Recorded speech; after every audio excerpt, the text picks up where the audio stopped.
ശ്രീരാഗ് സാറേ, ഇന്ന് നന്ദ ടീച്ചർ വരുന്നുണ്ടെന്ന് ചന്ദ്രൻ ചായ കൊണ്ട് കൊടുക്കുന്നതിനിടയ്ക്ക് ശ്രീരാഗിനെ നോക്കി വല്ലാത്തൊരു ചിരിയോടെ പറഞ്ഞു.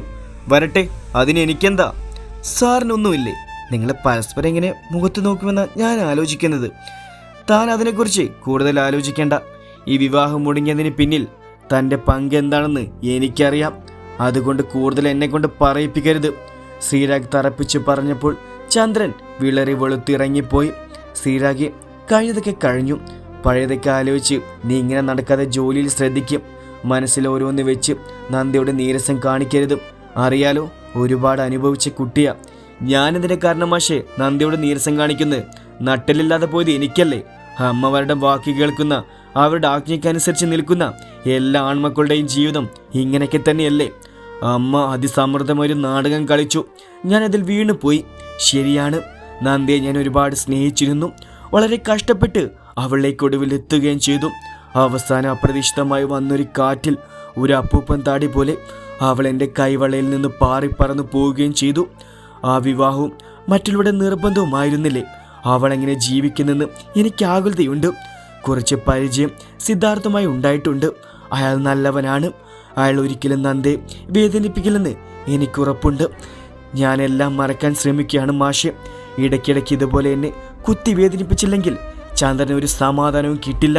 ഒരു വേദനയുള്ള പുഞ്ചിരി നൽകിയിട്ട് ശ്രീരാഗ് ഇറങ്ങി പോകുമ്പോൾ കർണൻ മാഷ് നെടുവീർപ്പോടെ അവനെ നോക്കി. 9 മണിയോടെ അവർ സ്കൂളിലെത്തി. സിദ്ധുവാണ് അവരെ ഡ്രോപ്പ് ചെയ്തത്. ദേവുവിനെ വീട്ടിലേക്ക് ഇറക്കിയിട്ടാണ് സ്കൂളിലേക്ക് പോയത്. വൈകിട്ട് വീട്ടിൽ നിന്നാൽ മതി, താൻ വന്നോളാന്ന് പറഞ്ഞിരുന്നു സിദ്ധു. സിദ്ധു അമ്മയുടെ വാടക വീടല്ലേ, അത് വാങ്ങിയാലോ എന്നൊരു ആലോചന. അത് നല്ലതാ നന്ദ. ഒരുപാട് ഓർമ്മകൾ സമ്മാനിച്ച വീടല്ല അത്. വേറെ ആർക്കും വിട്ടുകൊടുക്കേണ്ടെന്ന് സിദ്ധു നന്ദയെ ഒന്ന് പാളി നോക്കിക്കൊണ്ട് നന്ദനോട് പറഞ്ഞു. നിനക്കെപ്പോഴും മീറ്റിംഗ്? 10:30. നിങ്ങളവിടെ ആക്കിയിട്ട് ഞാൻ പോകും. സ്കൂളിൻ്റെ മുന്നിൽ കാർ നിർത്തി സിദ്ധു അവരെ നോക്കി. നന്ദൻ 2 പേരെയും നോക്കിയിട്ട് ബാഗും എടുത്ത് പുഞ്ചിരിയോടെ നടന്നു പോയി. പോട്ടെ സിദ്ധു. ഉച്ചയ്ക്ക് വിളിക്കുമോ? സിദ്ധു അവളുടെ മുഖത്തേക്ക് നോക്കിക്കൊണ്ട് ചോദിച്ചു. വിളിക്കണോ? വെറുതെ ചോദിച്ചെന്നേ ഉള്ളൂ. സിദ്ധു മങ്ങിയ മുഖത്തോട് പറഞ്ഞു. ശരി, ഞാൻ പോകുക. സൂക്ഷിപ്പോട്ട് വരൂ. നന്ദ അവനെ നോക്കി പറഞ്ഞിട്ട് ഡോറടിച്ച് നടന്നു. 2 മിനിറ്റ് അവിടെ നിന്നിട്ട് സിദ്ധു വണ്ടി തിരിച്ചു പോയി. ആ, എത്തിയോ? ഹണിമൂണൊക്കെ കഴിഞ്ഞു ടീച്ചറേ? ചന്ദ്രൻ കൗശലത്തോട് ചോദിച്ചു. ആ, കഴിഞ്ഞു. ഇന്നലെ എത്തിയുള്ളൂ. വേറെ വല്ലതും അറിയണോ? അറിയണമെന്നുണ്ട് ടീച്ചർ, പറഞ്ഞു തരുമെങ്കിൽ. ചന്ദ്രൻ വീണ്ടും തുടർന്നപ്പോൾ നന്ദവനെ തറപ്പിച്ചു നോക്കി. ഞാൻ പറഞ്ഞാൽ മതിയോ ചന്ദ്ര? പിന്നിൽ നിന്നും നന്ദൻ ചോദിച്ചപ്പോൾ ചന്ദ്രൻ വിളറിയ മുഖത്തോടെ അവനെ നോക്കി. അറിയാൻ അത്രക്ക് ആകാംക്ഷ ഉണ്ടെങ്കിൽ ഞാൻ പറഞ്ഞു തരാം. നന്ദ പൊക്കോ. നന്ദ ചന്ദ്രൻ നോക്കിയിട്ട് നടന്നു പോയി. നന്ദൻ ചന്ദ്രന്റെ കഴുത്തിലൂടെ കൈയിട്ടുകൊണ്ട് ഇടനായിലേക്ക് കൊണ്ടുപോയി ചുവരോട് ചേർത്ത് നിർത്തി കോഴി കുത്തിപ്പിടിച്ചു. പെണ്ണുങ്ങളെ കാണുമ്പോൾ നിന്റെ സൂക്കെടുന്ന് നിന്റെ മർമ്മം കലക്കിവിടെ എനിക്ക് അറിയാനിട്ടല്ല. ഒരിടത്ത് ജോലി ചെയ്യുമ്പോൾ പരസ്പരം മുഖത്തോട് നോക്കാൻ പറ്റണം. അതുകൊണ്ട് നിന്നെ ഇപ്പോഴേക്ക് വെറുതെ വിടുന്നു. മേലിൽ നന്ദയോട് ഇമാതിരി വർത്താനം കൊണ്ട് ചെന്ന അടിച്ചിന്റെ അണപ്പല തീർപ്പിക്കും ഞാൻ. ചന്ദ്രൻ പേടിയോടെ ഷർട്ട് നേരെയിട്ടുകൊണ്ട് ധൃതിയിൽ നടന്നു പോയി. അവന് കണക്കിന് കൊടുത്തോ? കരുണൻ മാഷൊരു ചിരിയോടെ ചോദിച്ചപ്പോൾ നന്ദൻ ചമ്മിയ മുഖത്തോടെ നോക്കി. അവൻ ഒറ്റയാൾ കാരണമാ ശ്രീരാഗിന്റെ അമ്മ അന്ന് കല്യാണം മുടക്കാൻ കാരണം. നന്ദൻ സംശയത്തോടെ നോക്കി. ചന്ദ്രനാണ് നന്ദയെ പറ്റി ഓരോന്ന് വിളിച്ചു പറഞ്ഞു കൊടുത്തും അവരെ എരിവ് കയറ്റി വിട്ടത്. അവരുടെ ആത്മഹത്യ നാടകം പോലും ചന്ദ്രന്റെ വക്രബുദ്ധിയായിരുന്നു. പാവം ശ്രീരാഗ് മനസ്സ് തുറന്ന് ചിരിച്ചിട്ട് പോലുമില്ല ഇതുവരെ. ബന്ധനങ്ങളിൽ തളക്കപ്പെട്ടൊരു മനുഷ്യൻ. കരുണൻ മാഷുരെ നെടുവീർപ്പോടെ പറഞ്ഞു. പക്ഷേ നന്ദ ഇപ്പോൾ ഹാപ്പിയാണ് മാഷെ. അവൾ ഒരുപാട് സ്നേഹിക്കുന്ന, അവൾ നന്നായി മനസ്സിലാക്കുന്ന ഒരുവൻ തന്നെയാ അവളുടെ കഴുത്തിൽ താലി കെട്ടിയത്. അവൻ ഒരു കാത്തിരിപ്പിലാണ്. അവളുടെ പ്രണയം തന്നിലേക്ക് എത്തുന്ന ദിവസത്തിനായി. എല്ലാം നല്ലതിനായിരുന്നു. അങ്ങനെ വിശ്വസിക്കാനാണ് ഞങ്ങൾക്ക് ഇഷ്ടവും. നന്ദൻ ബെല്ലടിക്കുന്ന കേട്ട് കരുണൻ മാഷ് നോക്കി ചിരിച്ചിട്ട് ക്ലാസ് എടുക്കാനായി പോയി. നന്ദ ക്ലാസ്സിലേക്ക് പോകാൻ തുടങ്ങുമ്പോഴാണ് എതിരെ നടന്നു വരുന്ന ശ്രീരാഗിനെ കാണുന്നത്. അവനെ തലയോർത്തി നോക്കണോ ചിരിക്കണോ, അവൻ്റെ മുഖത്ത് നോക്കണോ എന്ന് പോലും അറിയാതെ വെപ്രാളപ്പെട്ടു. അവളുടെ പരവേശം കണ്ട് ശ്രീരാഗ് അവളെ നോക്കി. നന്ദ, തനിക്ക് സുഖാണോ? ശ്രീരാഗായിരുന്നു ആദ്യ സംഭാഷണം തുടങ്ങി വെച്ചത്. അവൾ അവൻ്റെ മുഖത്തേക്ക് നോക്കി. സുഖം സാറിനു. അതിനവൻ മങ്ങിയ ഒരു പുഞ്ചിരി മാത്രം നൽകി. സിദ്ധാർത്ഥാണോ കൊണ്ടുവിട്ടേ? തൻ്റെ വണ്ടി എവിടെ? എടുത്തില്ലേ? വണ്ടി വീട്ടിലാ, എന്ന് പോയിട്ട് എടുക്കണം. താൻ അവിടെ ഹാപ്പിയല്ലേ? അവന് ചോദിക്കാതിരിക്കാൻ കഴിഞ്ഞില്ല. ഹാപ്പിയാണ്. സിദ്ധാർത്ഥ് എന്നോട് സീരാഗ് പതർച്ചയോടെ അറച്ചറച്ച് ചോദിച്ചു. നന്ദ അവൻ്റെ മുഖത്തേക്ക് നോക്കി. ഒരുപാട് ക്ഷീണിച്ചു. കണ്ണിൻ്റെ ഇടയിൽ കറുപ്പ് നിറം പടർന്നിട്ടുണ്ട്. പ്രസന്നമായ മുഖം വിളറി വെളുത്തതുപോലെ. നന്ദ വേദനയോട് അവനെ നോക്കി. സിദ്ധുവിനോട് ഒരു പ്രശ്നവുമില്ല, സ്നേഹമുണ്ട്, എന്നെ നന്നായി മനസ്സിലാക്കുന്നുണ്ട്. മതി, എനിക്ക് അത്രയും കേട്ടാ മതി. നന്ദ ഒരു വിവാഹം വേണ്ടെന്ന് തീരുമാനിച്ചു തന്നെ ആ ഒറ്റ കതിർമണ്ഡപത്തിൽ വരെ കൊണ്ടെത്തിച്ചത് ഞാൻ ഒറ്റ ഒരാളല്ലേ. അതൊക്കെ വിധിയാണ്. സാർ കഴിഞ്ഞൊന്ന് ഓർത്ത് വിഷമിക്കരുത്. ദൈവം ഒന്ന് തീരുമാനിക്കും, അതേ നടക്കൂ. ഞാൻ പോട്ടെ, ക്ലാസ്സിന് സമയമായി. നന്ദ അതും പറഞ്ഞ് നടന്നു പോയി. ശ്രീരാഗ് കണ്ണിൽ ഉരുണ്ട് കൂടിയ കണ്ണുനീർ തുടച്ചു കളഞ്ഞു. നന്ദൻ അത് കൃത്യമായി കാണുകയും ചെയ്തു. മീറ്റിംഗ് കഴിഞ്ഞ് ഓഫീസിലിരിക്കുമ്പോഴാണ് സിദ്ധു ഫോണിലേക്ക് നോക്കിയത്. നന്ദ വിളിച്ചിട്ടുണ്ടോ എന്നവൻ ഇടയ്ക്കിടയ്ക്ക് നോക്കുന്നുണ്ട്. എന്നൊന്ന് വിളിക്കാൻ പോലും തോന്നിയില്ലല്ലോ. പരിഭവത്തോടെ പറഞ്ഞുകൊണ്ട് ചെയറിൽ ചാരിക്കിടന്നതും അവൻ്റെ ഫോൺ റിങ് ചെയ്തു. നന്ദയുടെ നമ്പർ കണ്ടതും അവൻ്റെ മുഖം പൂനിലാവ് പോലെ ഉദിച്ചു. ഹലോ, സന്തോഷം അടുക്കി പിടിച്ച് അവൻ സാധാരണ രീതിയിൽ സംസാരിച്ചു. മീറ്റിംഗ് കഴിഞ്ഞു. ടെൻഡർ കിട്ടുമോ? കിട്ടും, അതിനുള്ളതൊക്കെ ഞാൻ ചെയ്തിട്ടുണ്ട്. പിന്നെ കഴിച്ചോ? ഇല്ല, ഞാനവളുടെ ശബ്ദം കേൾക്കാനായിട്ട് കാത്തിരിക്കുമായിരുന്നു. ഇനി വേണം കഴിക്കാൻ. നന്ദിയുടെ മുഖത്ത് അറിയാതൊരു ചിരി വിരിഞ്ഞു. അതെന്താ ആ ശബ്ദത്തിന് അത്ര പ്രത്യേകത? അതോ വെറുതെ ഇങ്ങനെ കേട്ടിരിക്കാൻ തോന്നുന്നു? മതി. പിന്നെ വൈകിട്ട് നന്ദന്റെ കൂടെ വീട്ടിലേക്ക് വിട്ടോ, ഞാൻ അങ്ങോട്ട് വന്നേക്കാം. നന്ദ എന്തോ അമ്മ ചോദിക്കാനായി പരുങ്ങുന്നത് സിദ്ധുവിന് മനസ്സിലായിരുന്നു. ദേവ്യമ്മയെ കാണാൻ പോണോ? തൻ്റെ മനസ്സ് മനസ്സിലാക്കിയപ്പോൾ സിദ്ധു ചോദിച്ചതും നന്ദ അത്ഭുതത്തോടെ ഇരുന്നു പോയി. ഞാൻ മുമ്പും പറഞ്ഞിട്ടില്ല ആളുക, എവിടെ പോവാനും എൻ്റെ സമ്മതം ചോദിക്കേണ്ട കാര്യമില്ലെന്ന്. അവരൊക്കെ കാണാതിരിക്കാൻ തനിക്ക് പറ്റില്ലെന്ന് എനിക്കറിയാം. തനിക്ക് എത്ര നേരം വേണമെങ്കിലും അവരോടൊപ്പം ചെലവഴിക്കാം. Thank you Sidhu. അത് പിന്നെ ഇന്നെൻ്റെ വണ്ടി എടുക്കണം കേട്ടോ. നാളെ മുതൽ എനിക്ക് അതിൽ വരാലോ. അത് വേണ്ട, ഞാൻ കൊണ്ടുവിട്ടോളാം. വണ്ടി നന്ദന് കൊണ്ടു. അത് വേണ്ട, ഞാൻ കൊണ്ടുവിട്ടോളാം. വണ്ടി നന്ദന് കൊടുത്തു. അവൻ്റെ പെണ്ണിനെയും കൊണ്ട് അതിൽ പോട്ടെ. എൻ്റെ പെണ്ണിനെ ഞാൻ കൊണ്ടുപോക്കോളാം.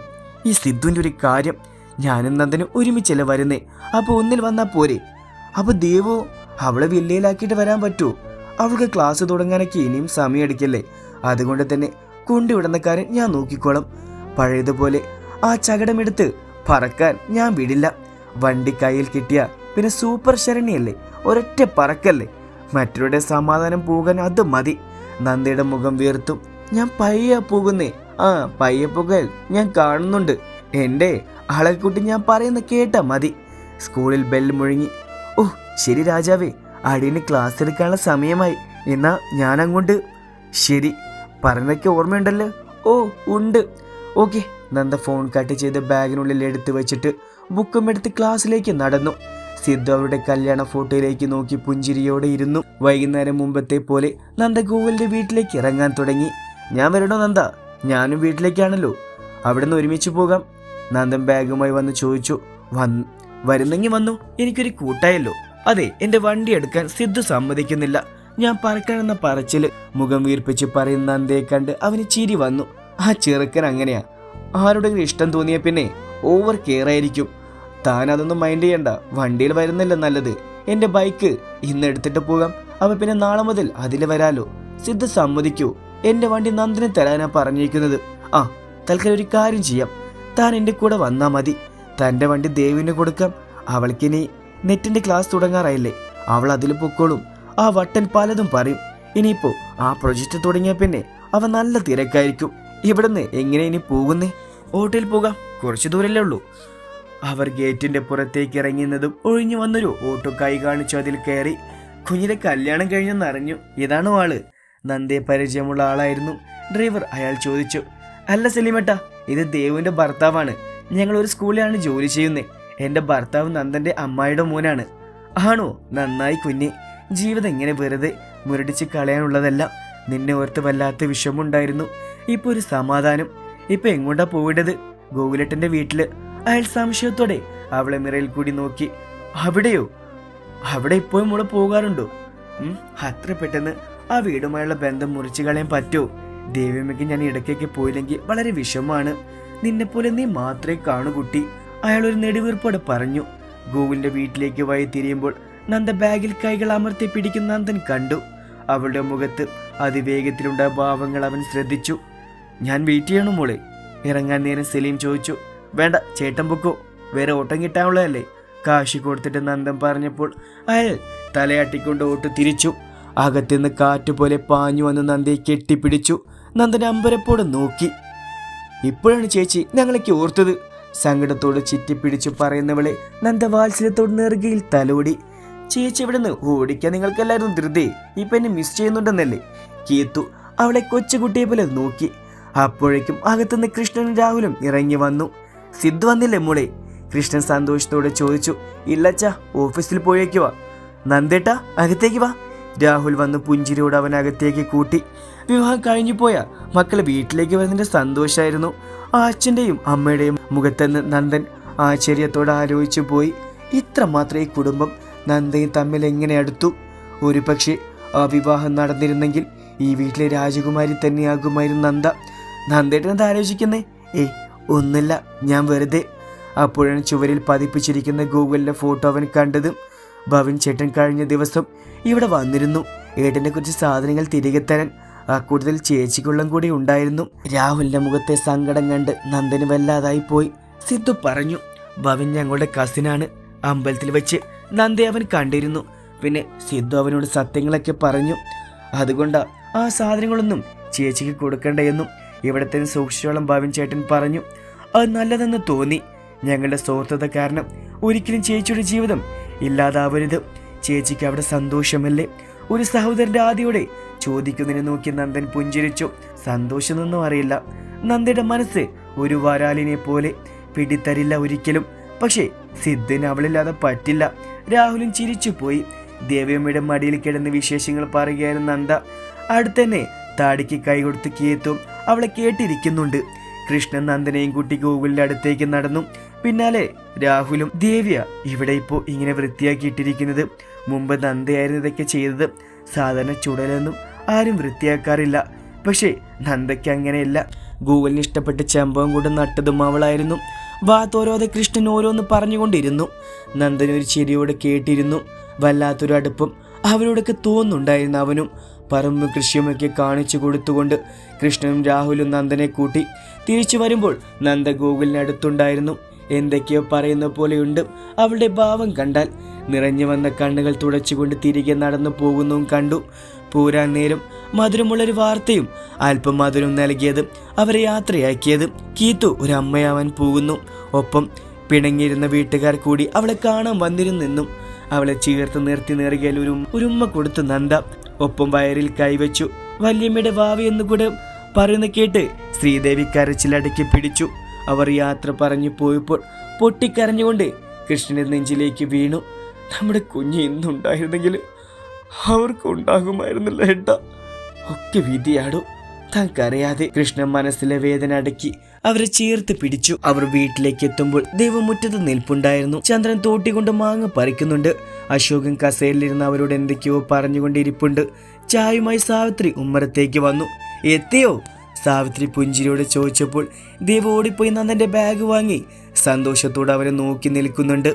അവൻ അവളുടെ നെറുകയിൽ നിന്ന് കുട്ടിക്കൊണ്ട് അവളോടൊപ്പം അകത്തേക്ക് കയറി. ചന്ദ്രൻ തോട്ടേക്ക് താഴിട്ടിട്ട് തോർത്തുകൊണ്ട് മുഖം തുടച്ച് ഉമ്മറപ്പടിയിലേക്കിരുന്നു. എന്താ നന്ദേ താമസിച്ച്? സാവിത്രി സംശയത്തോടെ ചോദിച്ചപ്പോൾ അവളൊന്ന് പരിങ്ങി. ആ പരിങ്ങലിന്റെ അർത്ഥം മനസ്സിലായ പോലെ സാവിത്രിയുടെ മുഖത്തെ തിളക്കമൊന്ന് കുറഞ്ഞു. വാ, രണ്ടുപേരും ചായ കുടിക്കും. സാവിത്രി ചായ കപ്പുകൾ പകർത്തി ഒഴിച്ചു കൊടുത്തു. സിദ്ധു എപ്പോ വരും മോനെ?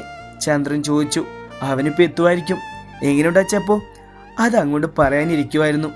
അത് കസ്തൂരി ഹോസ്പിറ്റലിലെ ഡോക്ടറെ വിളിച്ചിരുന്നു. അശോകനെ കിടത്തി ചികിത്സിച്ചാൽ അവിടെ സഹായമില്ലാതെ പഴയതുപോലെ എണീറ്റ് നടക്കാമെന്ന്. ഇൻഷുറൻസ് ഉള്ളതുകൊണ്ട് കാശിന് ചെലവോർത്ത് പേടിക്കേണ്ട. പിന്നെ കൂടെ ഇരിക്കുന്നവർക്ക് ആരും അവിടെ നിന്ന് തരും. 1 മാസത്തിൽ കൂടുതൽ അവിടെ കിടക്കേണ്ടി വരും. അതില്ല അമ്മ നല്ലത്. ഡോക്ടറോട് നാളെ തന്നെ അഡ്മിറ്റ് ആകാമെന്ന് അമ്മ പറയും. നന്ദ പറഞ്ഞുകൊണ്ട് അശോകിന്റെ കൈകൾ മുറുക്കി പിടിച്ചു. അപ്പോ മാമനോ?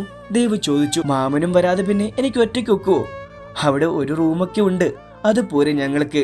ദേവു മങ്ങിയ മുഖത്തോടെ ചന്ദ്രനെ നോക്കി. അപ്പൊ ഇവിടെ ആരും ഇല്ലല്ലേ? ആരും ഇല്ലെന്ന് കരുതി ഇങ്ങോട്ട് തിരിഞ്ഞു നോക്കാണ്ടിരിക്കരുത്. വീടൊക്കെ വൃത്തിയാക്കിയിടണം. അതിന് അമ്മ വിഷമിക്കേണ്ട. ഞാനും ദേവി ഇവിടെ താമസിച്ചോളം. നന്ദൻ പറഞ്ഞപ്പോൾ ദേവ് പൂനിലാവുദിച്ചതുപോലെ അവനെ നോക്കി. അപ്പൊ തന്നെ അവളുടെ മുഖവും വാടിയിരുന്നു. പിന്നെ ചേച്ചിയും സിദ്ധേട്ടനും അവിടെ ഒറ്റയ്ക്കാവില്ലേ? അവർ എല്ലാവരും അവിടെ ഒറ്റയ്ക്കല്ലേ? അച്ഛൻ ചികിത്സ കഴിഞ്ഞ് മടങ്ങി വരുന്നവരെ നമുക്ക് ഇവിടെ അങ്ങ് കൂടാം. സിദ്ധുവിന് പെട്ടെന്നൊക്കെ മീറ്റിംഗ് ഒക്കെ പോവേണ്ടി വന്ന വില്ലയിൽ നിൽക്കുന്ന കുറച്ചുകൂടി എളുപ്പം. നന്ദൻ ഒന്നും മിണ്ടാതെ അകത്തേക്ക് കയറിപ്പോയി.